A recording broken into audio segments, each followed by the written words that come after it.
Or we're rolling now. Well, because I was sitting down and then I was just like, I don't know, I'm kind of wearing like some like short shorts. I don't know if it might be like too provocative. He wears short shorts. I do. I'm showing off the old gams. The hairy lumberjack gam. Yep.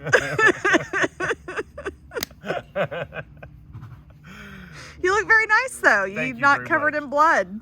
For a change. Yeah. For a change. But You just go ahead and open that door. Yep. Right. I was asking Jamie where was a good spot to film, and she says, yeah, we probably haven't gotten a lot of the background cats from like the mids and the lowers.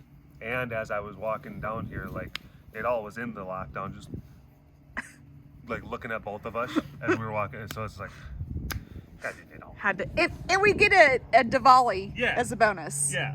He's on a mission. Oh, Where are you going? Yeah, Dakota's got. Dakota's walking his house cat, his house meow. He's walking her through the compound. He's taking her down to the volunteer center. Gotcha. So yeah. They're like, Which, what? I know. Like I want to eat that kitty cat. That is snack size. Snack size cat. Yeah, pretty much. Look at him. Snack size kitty. Oh boy. It is. I mean, it is feeding day, right? It is, yes, it is. So that is actually, luckily we actually got some calls because it was another one of those, it's, a lot of times this, right around Christmas time is a weird time historically. Sometimes this is our theory that like, a lot of times people don't want to put their livestock animals down like around Christmas time. So sometimes it can be a little bit light on the feed, but animals still break legs and they go down, so cows, horses, whatever. But we were cutting it a little bit close on the amount of food that we had in the cooler, and then we just happened to get 2 calls for animals drop-offs today. So it's like, hey, that's how it usually happens. Merry Christmas. Merry Christmas. Right? Merry Christmas, kitties. Right. Your Christmas feast. Yeah, get some Christmas feast for the Christmas beasts. So, hey, like, what's going on new with you? What's going on new with me? Nothing. Why do you ask? Oh, I was just wondering. Nothing that I've, well, certainly doesn't have anything to do with like a big part of my life that I actually have never divulged publicly. But we'll just hint at that because I will be, very shortly, talking a lot more about it. But I did have some big milestone reached professionally, I guess we could say, for the job outside of the tiger stuff. The tiger stuff is just a weird side hobby kind of thing. Side hobby. Yeah, I almost called it a side hustle, but that would have seemed like disrespectful. These tigers are a real good side hustle. It's just like, what's going on with that? Like, no, look at him. I know. I love it. He's all excited now. He really is. He really is. But yeah, big things going on with my my job, my career, job, the job that I've been doing outside of care work for about 20 years now, and a big milestone reached with that, and I'll be able to speak a little bit more fully to it in a month and a half, because it's like I'm able to have a little bit more free time, I guess we could say, but I'm still technically on the books for a bit. Okay. Yeah. But yeah, like I said, I got more free time. A lot more free time. I got my Christmas whiskers too. You do? In your Christmas village, let me tell you about Derek's Christmas village. Yes. It is a sight to behold. Yeah. I mean, he has... Thank you. A very considerable start to a whole town. Yeah. And last year it was set up. It wasn't in like the little office, like Derek or Dakota and Dustin's office. No, not that one. It was. We had thought about doing that at one point. Or no, it was behind the couch. It was behind the couch. Right. Yeah, and then I don't know if it was Richard Parker or Aku, but it was like it was like there's a space behind the couch, and like it was a perfect thing where it's like, oh, you have the Christmas village and there's tables, and we just like set it up so like the height, so you could literally be laying on the couch and then you just kind of look up and there's like a twinkly Christmas village like right there at like eye level. Nice. It's like it's one of those. All I think of when I think of it, I'm sure there is some technical term, but all I think about is the model town in Beetlejuice. Yes. Yes. That is the only thing that comes to mind. That is a good. But it's one of those little model. Yeah, it is. Things. But it's like there was like a lot of like puffiness and fluff, and like fake snow and cottony type things. So sometimes we would come into the den, and like Richard Parker or Dustin, my youngest son's cat, his cat Aku, would be sleeping like in the village. It's like and then we found out that, Godzilla like, attacking Tokyo. Yeah, a very fuzzy, very cute Godzilla attacking like a Norman Rockwell painting, kind of thing. And then we come to find out that like someone's like not only are they attacking, but like someone is trying to pee on the village too. So yeah, that could put the kibosh on that one. Kitty cats can't be peeing on no Christmas village. So we have like some shelving in the house behind the bar area that just worked out perfectly. And, it looks really cute. Yeah. I spent all day a few days ago. Did he just try to jump at me? No? He was jumping down from the thing. It just felt like Tiger Gallop. Just fucking with you. No. Sorry, I shouldn't have said that. It's okay. I said this is a safe space. Okay. I forget, and I'm just like, ooh, whoops. Talking to whose people am I? Who am I talking to? And I'm talking to my band of misfits. Yeah, no, or the more professional and well put together, dapper, well-to-do. I think there's some crossover. Okay, there's a little bit of to the Venn diagram crossover people. Hey, there you go. Haha, pew pew, finger guns. To the other ones, I'm sorry.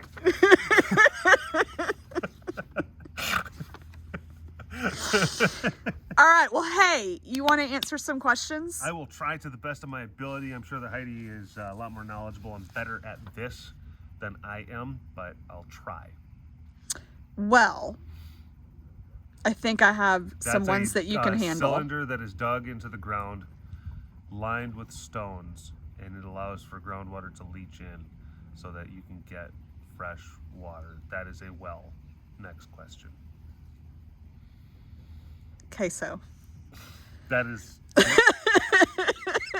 dip of cheese. It's melted cheese. This is a dip of cheese. Dip of cheese. All right. First question. I have no time for his nonsense. Okay. First question is from L. Walker. L. Walker.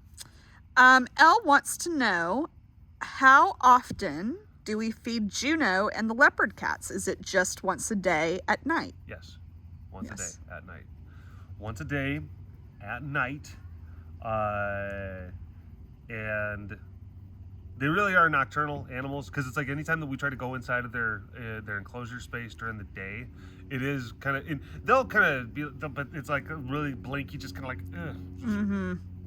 hey, kind of that sort of thing. But they're all up and walking around and ready to eat in the evening time. Usually, we seem to have landed on chicken drumsticks and chicken gizzards. Now, it's not to say that you can't incorporate some other stuff in there. We've tried a bunch of different things. We would try chicks. We would try like feeder mice, the types of feeder animals that you would give to like snakes and stuff. And they would eat them, kind of. They'd play with the chicks a little bit. You get like literally just like a bag of just like dead chicks. Really gross. Yeah, that you would like feed for like snakes and stuff. But come to find, like some of the smaller cats seem to like them. You know who loves feeder chicks? Malika. Oh, I bet. Oh yeah, and it's good because she's bigger, but they're small, and she's just crunching on their skulls and stuff, and then she's just I know, because it's like the whole. It's not like when we feed like the tigers, you give them a shoulder. It's like there's bone and then there's flesh, and like that's it. With other types of animals, like it's like there's eyeballs and intestines and stuff like that.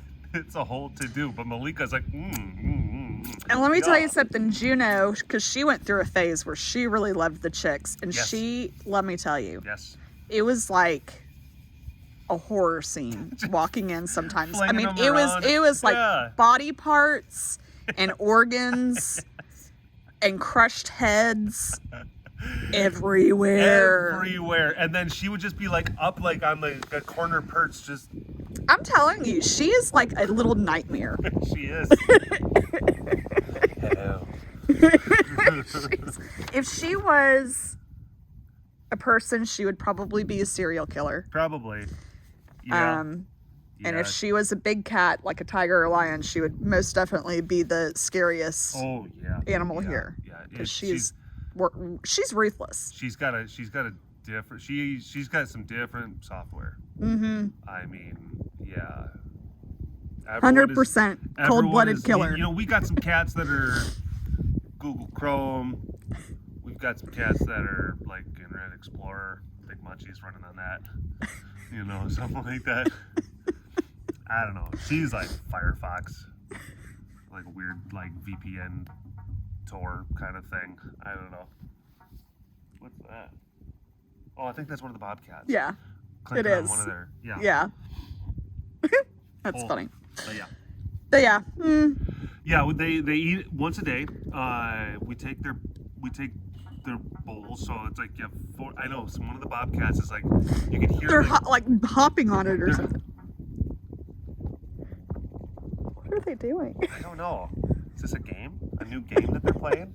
Maybe. It's so strange. So there's, in Bobby and Diego's enclosure, they have that box that's kind of like the windbreak for their inside area and outside area, and it's kind of propped up on metal, like pet bowls. Yeah.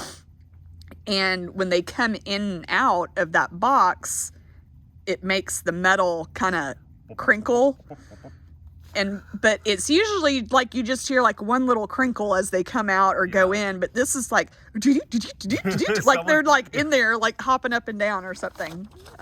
It's weird. Okay. Anyway, we're easily distracted. That's fine. I'm sure that people are enjoying themselves, or at least I hope part of the Venn diagram is. Well, here's a fun one. The other half is just. I don't know. No, they're used to it because Heidi and I get off topic and ramble quite a bit. Guys go on tangents. So it's fine. That's... All right. Our friend Amber Drew Hi, Amber.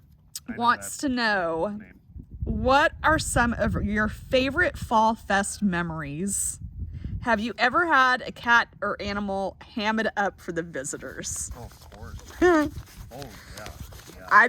I mean, obviously, two very much come to mind, cats of the past, but you well, of course, like JP and like his unbroken streak, his reign for years of like Tiger Tug of War, a lot of great memories come from that, and he was so good. I guess you come to realize, like, you don't even realize how good you have it until it's gone. Yeah, that's like, I don't know, it's a philosopher at one point says, don't know what you got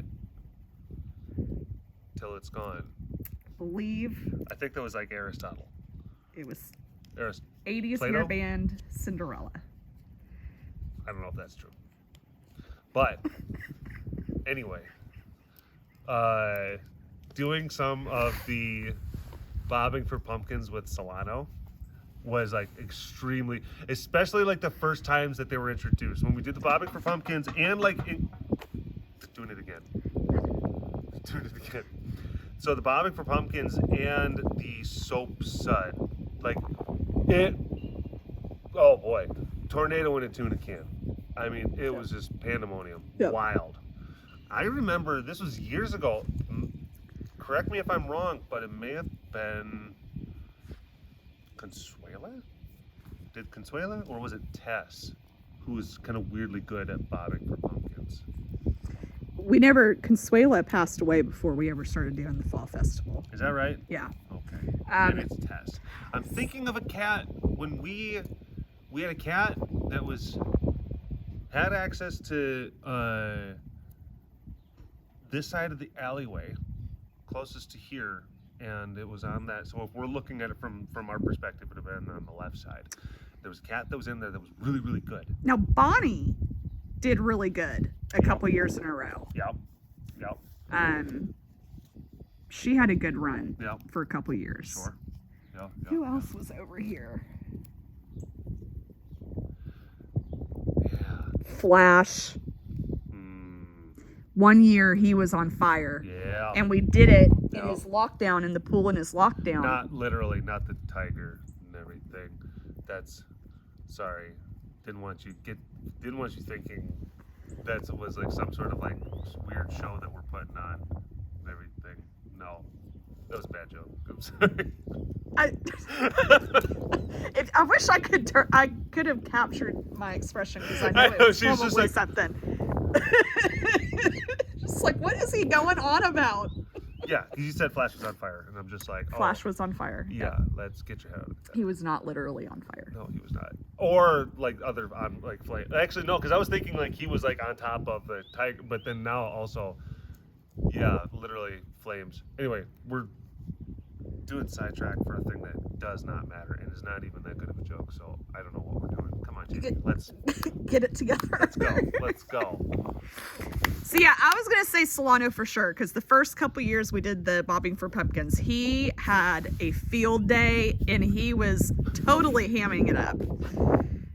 Yeah, just absolutely losing his marbles, and it was great. That was really fun. That was really fun. Hands down, though, my favorite, and I mean, Nadal and Diwali always do well. Yeah, they do. Because they just are hams anyway. Yeah. Like they just go crazy. You talking about the final day for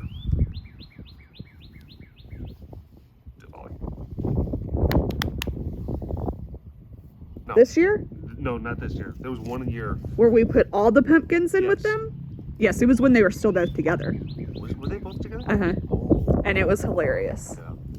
Yeah. There were so many pumpkins they didn't know where to go first. It was like mayhem. Their poor little brains almost exploded. It was, yeah.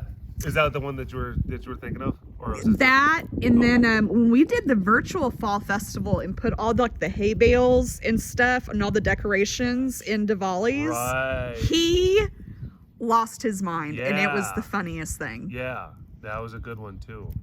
But to me, there will never, ever, ever be a fall festival star like Akari. I think that's what I was thinking of. The love that she had for pumpkins Yeah. was unmatched. Yep.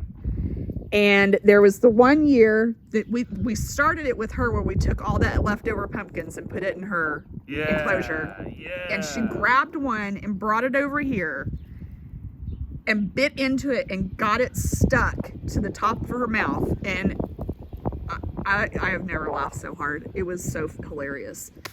Was she walking around with it? Like, no, she was just sitting there like shaking her like, that's wrong. like shaking her head because she couldn't get it unstuck. She eventually did and she was fine. But then I think the last year that she was alive, we got these huge pumpkins and we gave her this giant, massive pumpkin that was almost as big as she was. Yeah. And the look on her face, it was just pure, like, this is the most incredible thing I've ever seen in my life. So yeah, Akari to me always holds very special memories of Fall Festival because man, her and pumpkins were something else. But I mean, there's been so many good moments. Kind of like Bilbo getting on the ships to head off to the Undying Lands. He was just like, she's old, quite ready for another adventure. I hope wherever she is playing with all the pumpkins. Heck yes. Heck yes. I I don't know if it was a Fall Festival memory It might have been, but I did. There was one time I saw Connor probably pee on 5 people at once. It might have been Fall Festival. I don't think that was. I think that was a regular tour. Might have been just like a regular tour. 5 people. It was 5, and I know that like at the moment, you know, and I've like outwardly, I was just like, oh no, oh gosh, I'm so sorry. But inside, I'm just like, yes, it's amazing.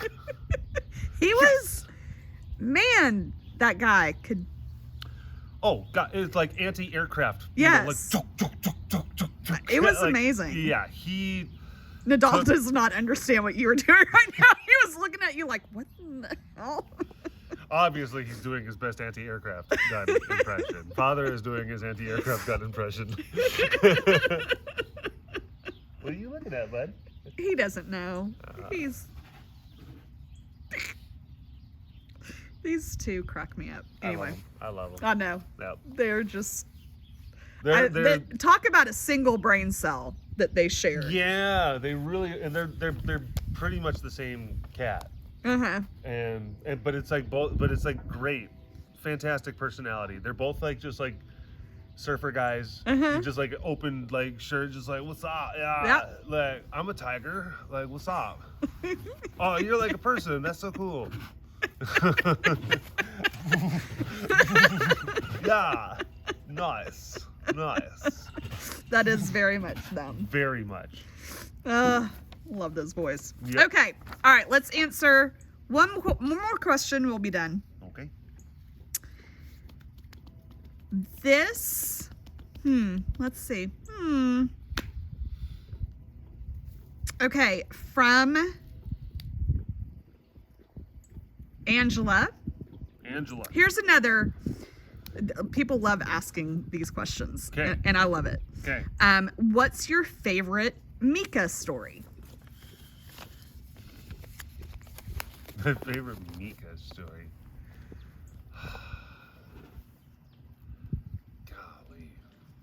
Well, I guess it's hard. Sometimes it's hard for me to think of any like individual, like one singular story. I'll think of like the cats themselves. I'll think of like aspects of their personality that like seems to kind of like come like frequently. That that just pops up, and there is something about cats that are shitheads that endear you to them. The ones that are a little bit more kind of troublemakers. That you're just like you're difficult to work with. Why are you like this? Gosh, I just want to just like squish you. Just I love you so much. Why are you're frustrating and adorable. So are you saying Mika is difficult? I mean, like, yeah, she is. I mean, come on. But I adore her. But and then it's also partly because of that. Because she does that thing, and it's like real schoolyard, like unruly kid on the bus type stuff, where she knows that Zara is a bit of a spaz, you know, and all she's got to do, you just throw an eraser at her just one too many times, and eventually she's going to, yeah! Let's stop throwing erasers at me! And then, you know, Mika's like, whoa, look at this, look at the lunatic over here, you know, and then, but you're watching it the entire time. You're watching the whole thing go down, and you're like, I know. And then she's just like, see? Zara's nuts. And she's like, you did that. You did that, not her. And she's like, oh, okay. Not me. I would never do that. And I'm like, Yep. like, go, just get out of it, go away. You're very cute. Yep. That's Mika. To me, that is her. And Zara doesn't deserve to be like treated. But I will say that you tell those stories, but then you also have to kind of quantify them too, because so oftentimes like they lay together, they nap together, they eat together, Like They play. They like being around each other. They're like really, really good friends or roommates or even close to sisters, even though they're not related, that they get on each other's nerves and they intentionally aggravate each other, but they are inseparable. They love each other. So they have that sort of relationship, and I'm sure that a lot of people could probably relate to those types of relationships, whether it be with your close friends or your family. Like, gosh, they're so annoying, but I don't know what I'd do without them. Usually the people that you love the most are the people that you want to kill the most. It made me spit. It's the truth. But you're right. I mean, you're absolutely right. Because it's the ones that you know the most. Yeah, and they know you, and Yep. they know how to push your buttons, and just Yep. yeah. But you are so right, and I tell people that on tours all the time about Mika. I'm like, for me, my favorite thing about her is how dramatic she can be, because the story that I always tell is she will do things to antagonize Zara, and Zara will finally snap and retaliate. Yeah. And then Mika acts like she is the biggest victim in the entire world, and Zara has like literally come within, a hair's breadth of killing her. And how abused and mistreated and unfair the world is to Mika. Yes. She does it all the time. And I mean, you guys have seen, like, we've shared pictures, we've shared videos of Mika looking literally like she is being murdered. And it's like, you started it. You started it. Like, if you would have only seen 25 seconds earlier, and then it would have just been her like, Yes. like doing that thing to, And it's, and I know he's just being adorable. He's not getting enough attention no, right he's now. Not. But yeah, and she, she does it because she knows she can get away with it too. Yeah. I think she knows she's cute. Yeah, she's got big eyes, and then she's got stumpy little legs, and she's got kind of a little bit of chunky fluff, and her fur looks great. She's got a perfectly pink nose. She enunciates all her snuffles. I mean, yeah, she's and gives amazing. great little kisses. Super great kisses. Super great kisses. Yes. So she knows she can get away with it. Such a little shit. She really is. She really is. But you're not. No, you're perfect. Nado. He's like, yes. Nado. Yes, I know. Nado, come here. Come over here. We gotta finish this out with like some good snuffles from you, bud. Come here. Nado. Let's go. Let's go. Let's go.